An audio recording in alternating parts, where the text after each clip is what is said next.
we are going to really quickly talk about some recall tips. Too often people will tell me that their dog's recall is awful, and I say, well, show me what you've been doing. They say, we've tried everything. They unclip their dog, the dog runs off and they're shouting after them, and they go, see, it's rubbish. Now, these are my top tips. If you're in this situation, this is what you need to be doing. Or even if you want to finesse your recall, you think, there's some situations that they're fine, and then other ones they're not. Usually it's if they see a dog or a squirrel or something, and this is what I want you to do. First of all, do not let your dog off lead if you do not have the backup of a long line. You want to be able to communicate with your dog that when you call them, they are coming back. My clients will often hear me say, reel them in like a fish, because we want them to think that recall means you have no choice but to come back. So that is number one. In the learning phase, do not let them off without your backup long line. Even if you're doing e-collar training alongside, you still need a long line on. You especially need a long line on, actually. 2, if you let your dog off lead in a run free and you think they're not going to come back, don't call them. If you shout and they ignore you, they know that they can ignore you because you don't have this long line on to reel them in.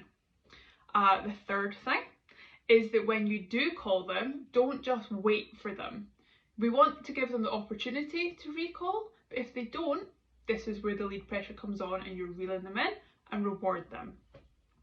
Next, a lot of times I see people, their dog recalls away from another dog or something and they go, oh, that was amazing. They ask the dog to sit, wait, and they give them a treat.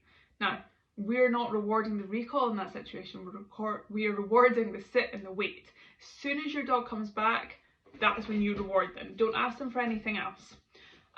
If you are using your marker system appropriately, you will be marking your dog as soon as they turn to you, because that's the effort that we want, and rewarding them as they come to you at your feet. So making sure we always have a backup line to guide the dog into us.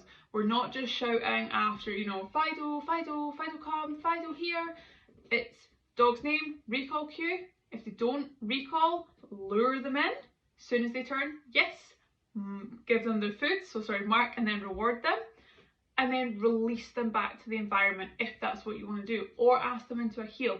What we don't want is the ping pong dog, but that's a different video altogether. So make sure that you have the backup, make sure that you're marking at the right time, and make sure you're not allowing your dog to ignore you.